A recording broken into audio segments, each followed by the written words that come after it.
Hello.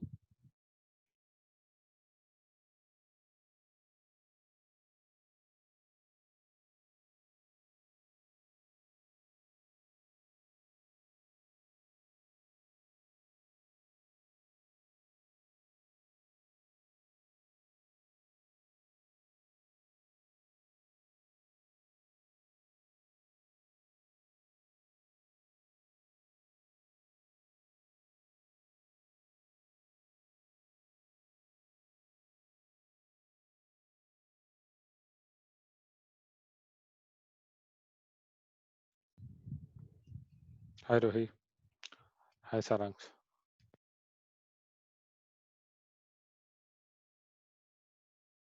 Hi, Dominic.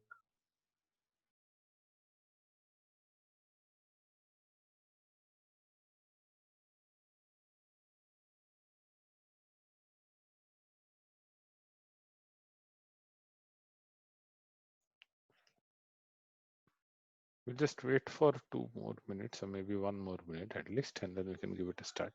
Let's see if anyone else joins in.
Okay, I think we can give it a start. Hope you can see my screen. We have the same notebook, which is from the last day, which was Friday. I could not find time actually, Rohit, to look into your question that I have posted on our on the messenger because I was looking into something else over the weekend. I'll have a look. I'll have a look into that and I'll get back. But overall, I have seen your screenshot. It seems it is simply the fact that one of the outputs is printing something as opposed to the other one, which is just printing the bigger version of the same thing. The example given in any of these variables, right? Let's say you define a variable which is, let's say, integer. Okay, and you look at that variable, or you look at a variable which is list. You do the same thing, or you do a type of that variable which is a list. It will tell you that it's a list. But when you do a print of the type of that list, it tells you that it's kind of a class or an object of certain class called list. It is just a representation which is elongated. Okay, so there is nothing more that I can see in there, but let me just quickly verify that from the documentation as well. Unless I've already done that, I'll have a quick look and then I will be able to get back. Also to add one small thing to that, yeah, the output which I have shared with you is from Jupyter Notebook. But Yes. if I run the same code in the from CMD Python, Uh-huh. and then the output was same. Okay. It was same. It was Yes. class was included in both. Both. Yeah, Yes. Yeah. from the CMD Python. Yes. I think this is just a representation or printing kind of a functionality. Maybe once we have the answer for this, we can share it with the class as well. Okay. I'll actually get back to you, Rohi. Yeah? Let's continue with the existing one first, and then I'll get back. Okay.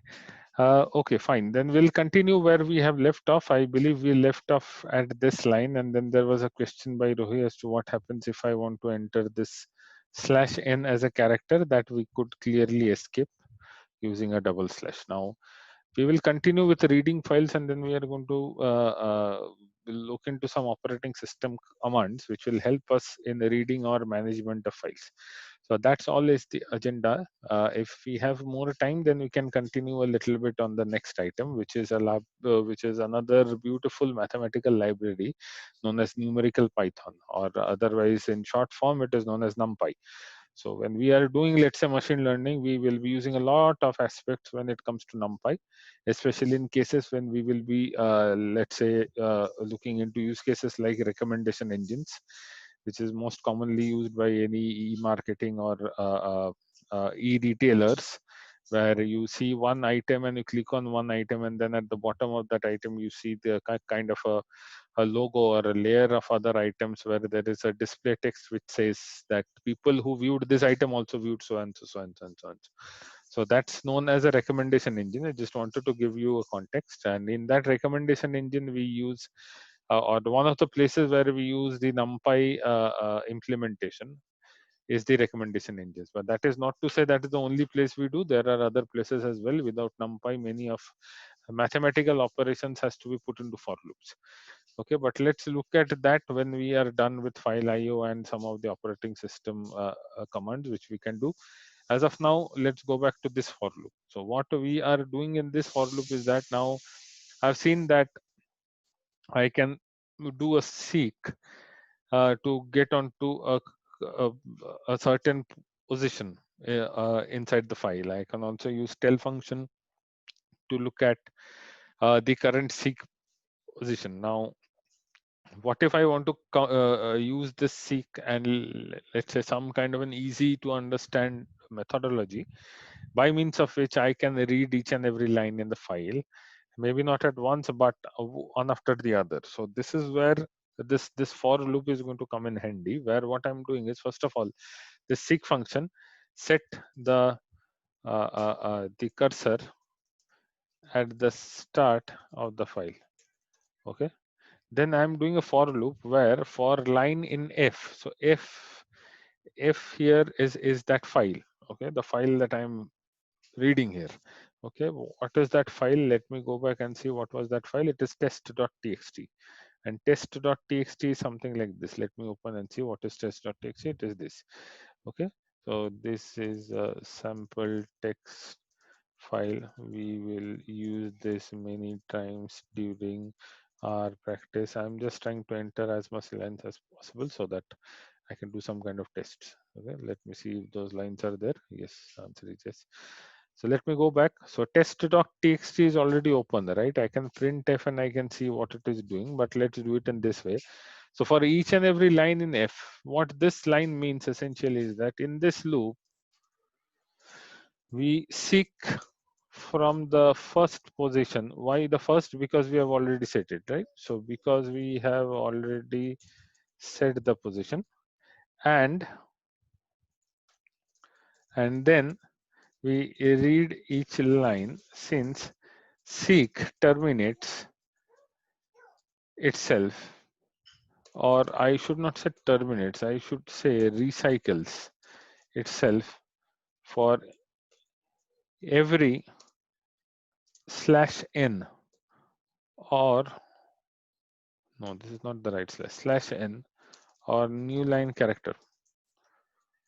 Okay, so what I am saying is something like this. If I do an if dot seek equal to 0, the cursor is set at the first place.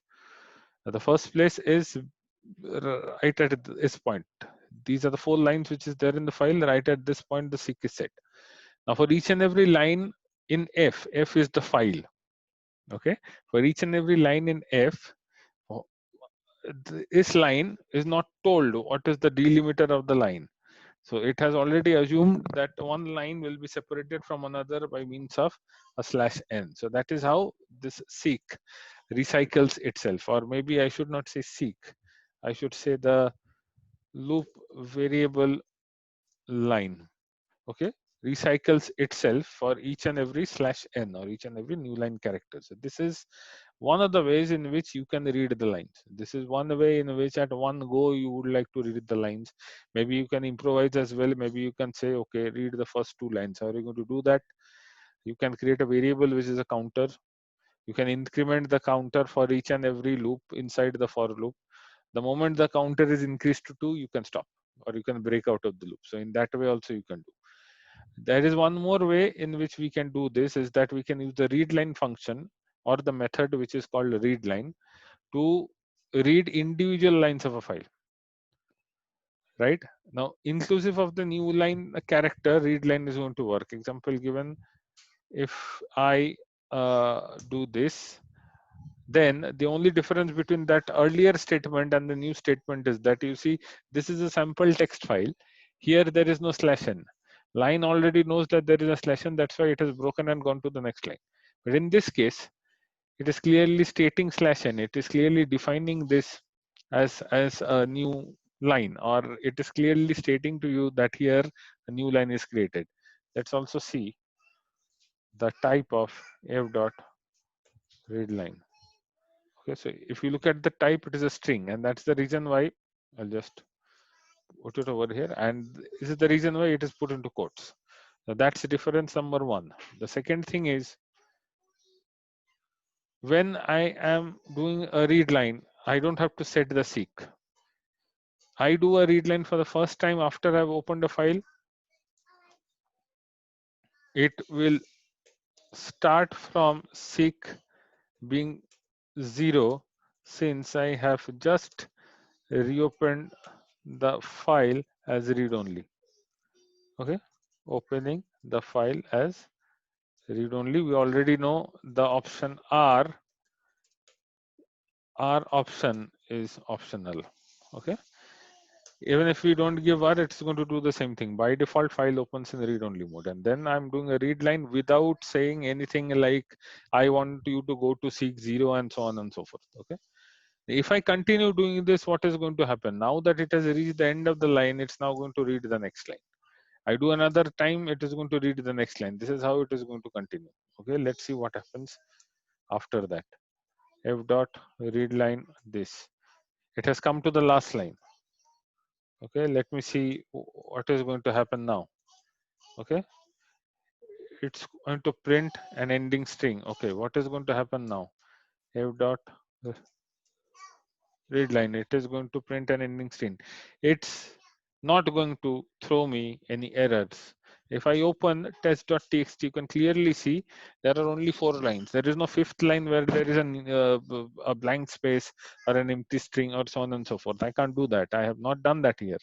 Had it been the case, I would have entered 2 times after line number 4, then this is quite an understandable output. But in this case also, even if I don't have lines, I can read the lines.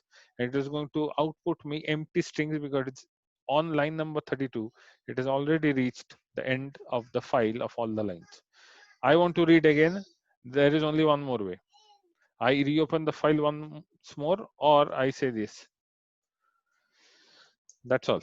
If I reset the seek, it goes back to 0, or I can reset the seek to any place I want, and then I can go back to the new lines. Okay, but a read line is always going to read the lines.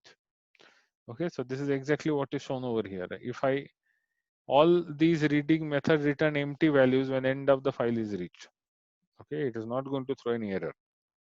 So using this kind of features, you can reuse them at times where you want, where you don't want. Example given, in case of this kind of reading, maybe you will not need any try catch block, or in the both of the cases you really do not need any try catch block out of the box, other than the fact that if your file does not exist, you are going to get an error.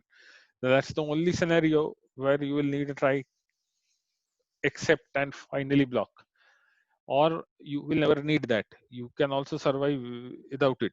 So that's the advantage of using these functions which you already have. The second thing is, read line is useful when you are going line by line to do some kind of calculations. Okay, you don't want to do that in loop. You want to do it during the state of your analysis or state of the application. You don't want to really run that or convert that into a loop. We are going to look at such examples when we do data analysis based on referential data.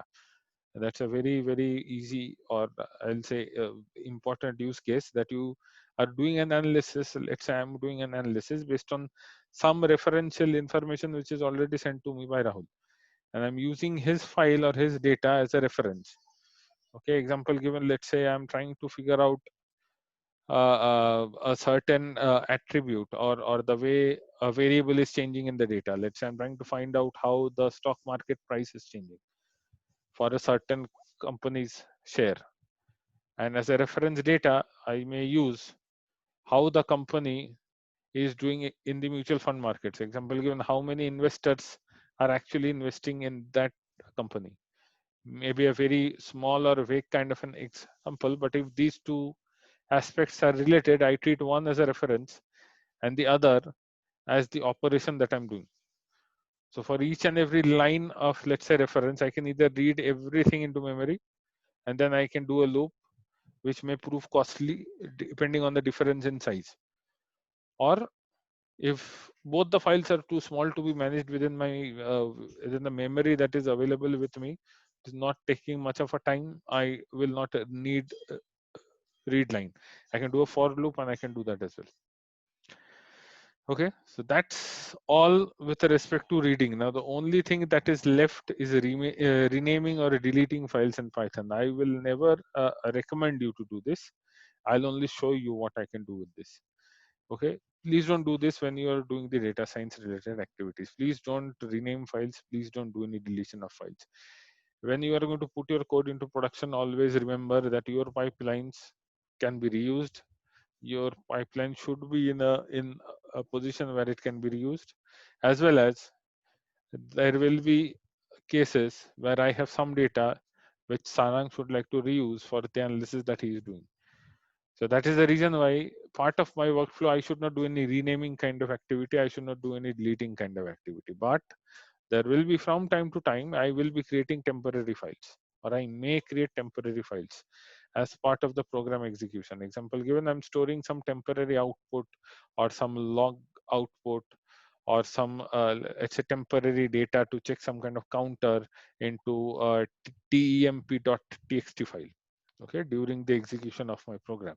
Yes, in that case, end of the file, end of the script, you can write a delete a function which we are going to see now. It is also known as the remove function, as you can see on the screen, which I can use to remove the file from the system after I'm done, because that file is a temporary file. But please don't use these kind of functions into the data sets that you're working on. But irrespective of what you would like to do, you have to import a module or a library which has these functions. These functions are not provided out of the box into Python. Python does not provide you the facility to play around with renaming and deleting files out of the box, just like print function. So to use print function, I do not need to import any library, right? But to do this kind of OS related operations, I need to import a library known as OS. OS has a lot of things inside it. You can try to check the documentation. You will come to know how that works. And maybe what you can do is that you can simply give a question mark like this, and you can say OS. OS is not found. I don't think it can be printed like this. Okay, sorry. I have not executed this. Okay, so I am not able to do this because I am getting an error. The reason why I'm actually getting an error is because this test.txt has to be converted or renamed to sample.txt, but my file is open. So I'll close this, and then this one should work. Test.txt, sample.txt. It is not allowing me to do. I don't know why. Maybe the file is still open. Maybe there is some file handle which is still open, which is fine. I think you got the point. OS is the library. Maybe I will actually delete this because this is of no use. We will have to go to the documentation to check the details. But in this case, what we are doing, we are importing the OS library, which has a lot of features related to operating system. And then we are trying to rename a file. We are trying to rename test.txt to sample.txt. Okay, let me try restart and clear output. Okay, restart and clear output. I'll just restart the kernel once. Let's see if that helps. Cell run all above. Okay, so all the cells above this cell should be executed. It is executing the cells now. Somewhere it is stuck. I don't know why. No, it has cleared again. Why? Okay. I'll run that one more, run all above. Done. Now I'm going to run this. Let's see if this works now. The answer is no, it doesn't. Some problem weird with the Windows OS. I don't know who is using this test.txt file. Fine. I think you got the point here. So there is a function known as rename. It takes two inputs, test.txt and sample.txt. So this test.txt is the existing file and sample.txt is the new file. Now what happens if I say a file which does not exist? So it is simply going to give you a file not found error exception. Okay, you can note these exceptions that you are actually getting. This is going to be very useful when you are actually trying to do this kind of an activity inside a try catch block. Maybe you can try to integrate a try catch block over here. So try this except permission error, in which case I'm going to say not able to open the file because of permissions. Okay, sorry. And except, sorry, what was the other file not found error, right? Not found error, in which case not able to find the file at all. Okay, and then I don't want anything else. So in this way also I can try to write my code. Maybe you can imagine that this try except block is inside a function which you're going to call, and then you're going to do your activity. So that's the first thing. The second thing you might also notice, you can have multiple except blocks. So it is not the case that you can have only one. In this case, I don't need the finally statement. That's why I'm not doing anything. Okay, the next thing is this. I can do the read line. I can't do it right now because I was not able to convert. I was not able to rename, right? So I don't have sample.txt. So I'll just clear this output. Okay, I don't know how I can clear this, but let it be. The next line is where I have a method known as remove. Now remove is when I am going to delete the file. So as I've already told you, let me put this into a comment.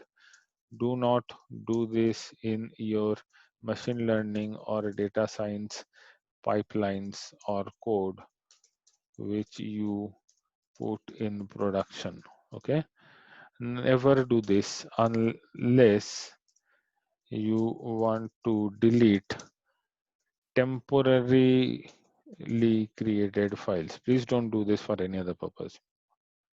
Okay, fine. It is not going to do that because I was not able to create the sample.txt, right? So here also it is going to give me a file not found error, which is a very easy thing to understand. Now this is what is all about related to renaming and deleting files. Now before we proceed, I see I have already covered 20 plus minutes. Let me take a quick pause and see if you have any questions.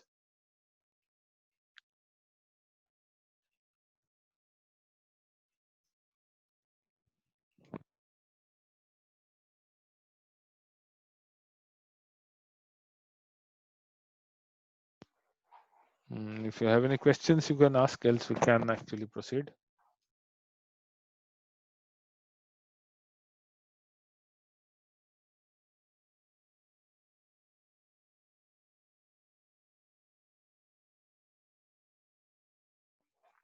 Okay, let's go on. There is something I wanted to last of all cover in this notebook, and that's related to management of the directory and files. Now this I will only use when it comes to data science or to do data analysis.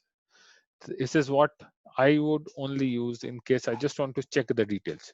I'm not going to do anything else with this. So with respect to the pipelines or with respect to my script, my code, which will finally run into production, all I'm going to do is to find some details. That's all I'm going to do. Example given, I want a pipeline or a script of mine.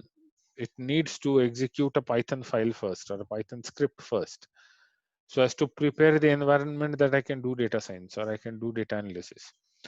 And then I want to run my existing code, right? If that is the case, what I can do is that by means of using the methods that we're going to see here, I can go inside a directory. I can change my existing directory to something else. I can go to another, let's say, place or a directory where I have that specific Python script. I can go there, execute the script, and come back. Okay. So to do that, I can use this kind of functions. Okay, and let's see what we can do with this. So the first or the most easy thing to do is the get current working directory. So the method name is get cwd. Get cwd returns the current directory in form of a string. Now there is something peculiar that you can see over here. A Windows directory system is always given by front slash. Okay, a front slash is something like this. Okay, it is given by something like this: slash windows slash my slash home slash path, right? But in this case, in the output, as you can see, what it is essentially, oh no, sorry, I'm really very sorry. It is always given by backslash. This is a wrong thing I said. Okay, so usually it is given by this path.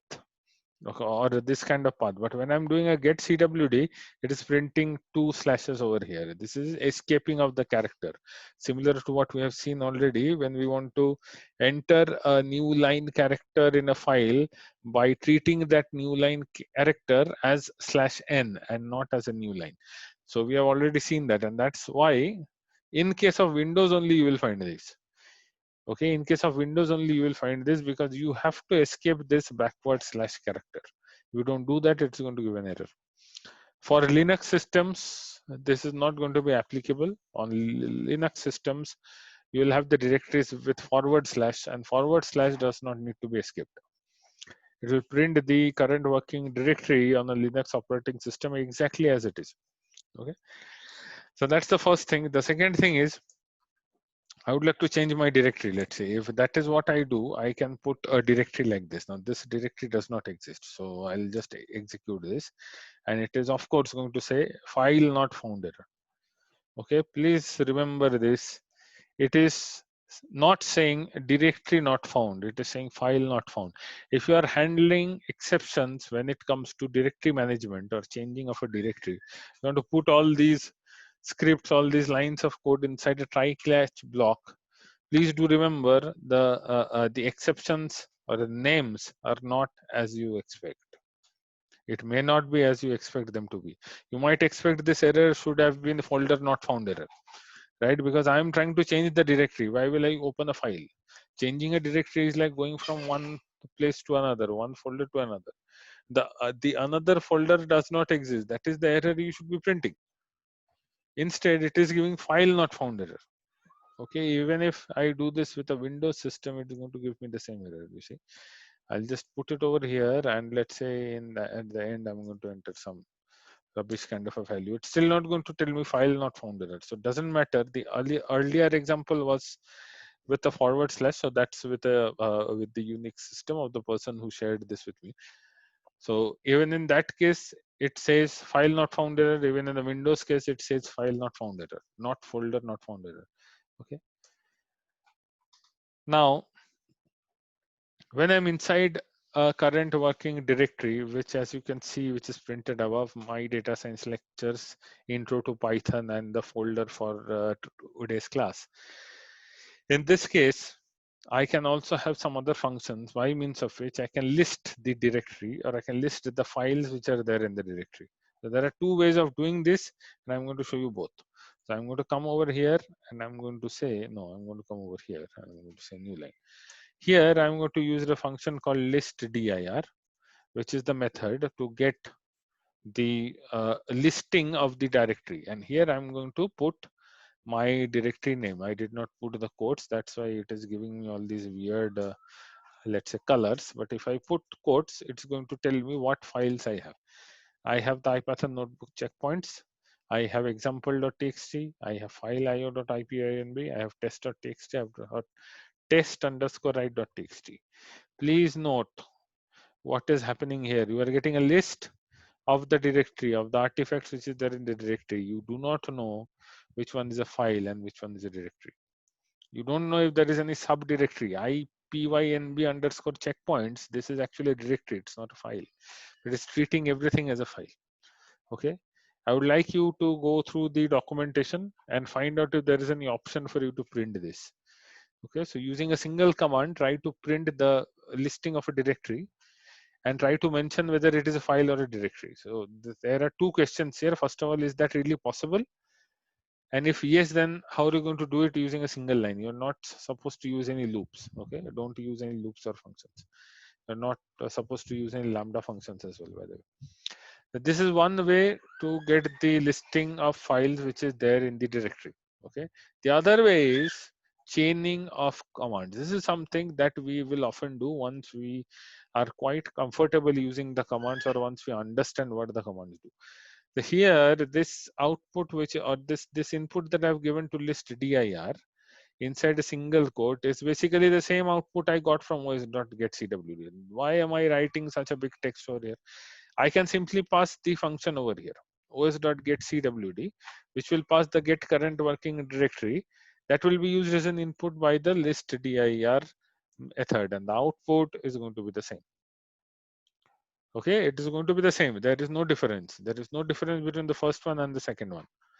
I would actually prefer using the second one because this one is much more cleaner than the first one. The first one, I don't know how big the directory will be, or what kind of a structure the directory is going to contain. It is far better to use this. So I'll write that this method is more code readable or friendly to my eyes. Okay, I don't know about you, but this is really very friendly to my eye. This is one of the most important things that I think I've already told at least 3 times earlier. Please write your code, or when you're going to write your code, please keep in mind the colleagues who are actually working with you. There will be people who will be looking at your code. Please make it as simple as it can be. Please make it as beautiful it can be, because if it is not attractive to the eyes, people will actually not look into your code. If they don't look into your code, or if they lose interest, they are not going to either create things which as good as you are creating, or they may not have a track of what you're trying to do, in which case you will lose your trust factor. So it is always this game of doing, let's say, data science is a group game. It is a teamwork. There is no one person who can do everything unless and until that person is working in the startup with only 15 people. So in that case he has to do, there is no other way. But then in any organizational setup, there will be each and every person doing each and every activity, and code readability is one very, very important factor. Fine. There are two more things that we can do. I will not do this. I will simply explain what is this. I will also not do this because we have already seen this. So maybe we can quickly look into this, and then we can so first of all, we can look into this, and then we can quickly look into this, because this is not a very important library that you are going to make use of. Shutil is a module which is used to do a very specific thing that we are going to do. Okay, so let's look into this. So this is something that you can do. If you want, you can create as many directories you want. You can execute this and the directory will be created. As you can see, I have created a directory. It's inside my master directory that I've created a directory. In the same way, I can remove a directory. Okay, if you come back, you will see there is no directory over here. But as I said earlier, please make a note. Please don't unnecessarily delete things when you're working. This SHUtil thing is something I'm not going to cover. I'll tell you why. Because as you can understand, by nature, I'm against deleting things. These days, it is not really so important to delete things. Please try to keep as much as things as possible, unless it is entirely unnecessary thing that you're storing. You have temporary files, get rid of it. Your photo, you may want to keep that, you may not want to keep that, but I would suggest keeping that in some kind of a backup drive. So as part of your life cycle as well, that's kind of a strategy you should use. But over a period of time, you should be improvising things. Example given, if there is a data which is, let's say, I don't know, 5 years old, I don't need that data. Then there will be other data privacy implications as well. You should not be storing so and so data older than so and so number of years. We'll come to know about these when we talk about data science ethics. So in that case, yes, in that case we can do a deletion of the directory. Now what we are going to do over here is that we are going to remove the directory. I think Rahul dropped off. I think he's joining in again. Okay, which is fine because we only have 5 minutes left. So I'll have to be quick. I'll quickly go through this code. I'm not going to execute this. I've already executed this. I'm very ashamed of that, but there was no file inside that folder, so I could do that. But what I would like to tell you over here is that I would like to do something over here. So what I am doing, I am importing a library called shutil. Why I will be telling you. Then I am making a directory test, which I've already deleted earlier, so I can make. I am changing the directory to test. I am opening a file called testfile.txt. I am writing something in that file, and then I'm going to save.close. I don't know why I did not write that.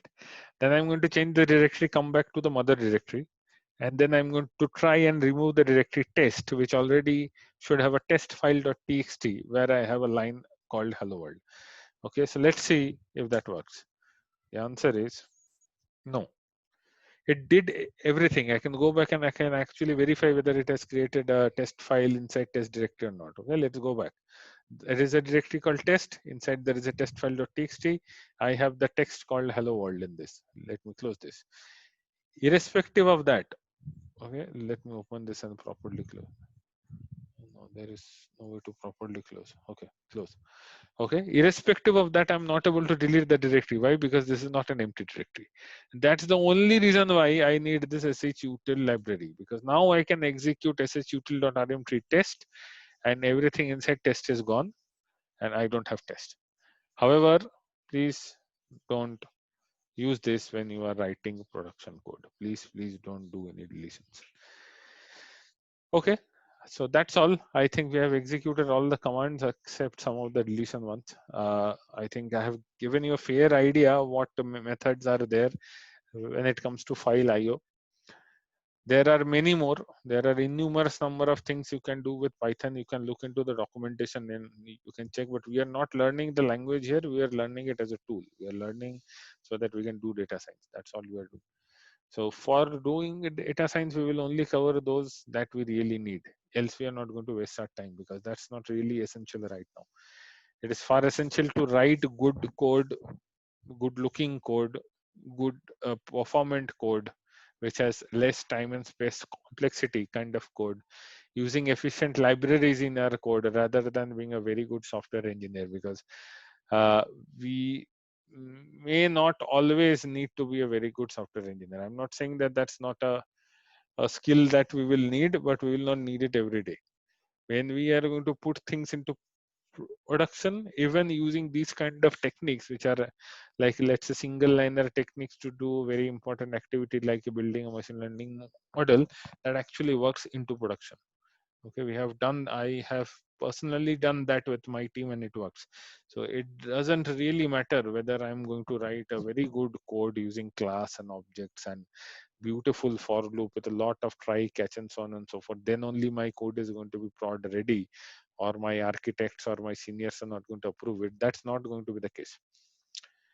Okay, so it is actually better to write lesser lines of code so that it is manageable. Write more comments if you want, but that's what we are essentially trying to do. So that's all. What I'm going to do, I will share the video of this class. I'll share the IPython notebook as well. I'll stop the sharing. If anyone has any questions, please go ahead.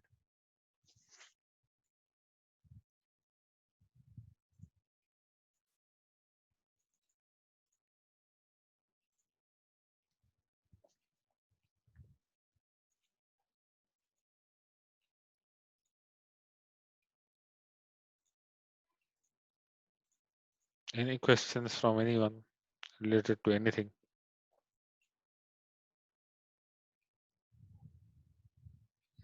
No, I think there are no questions. I'll assume there are no questions. Please get back if you have any questions, right? That's all. I think we can close the call as of now. We will meet at the same time again tomorrow. Thanks all. Thank you. Thank you. Thank you. Good night.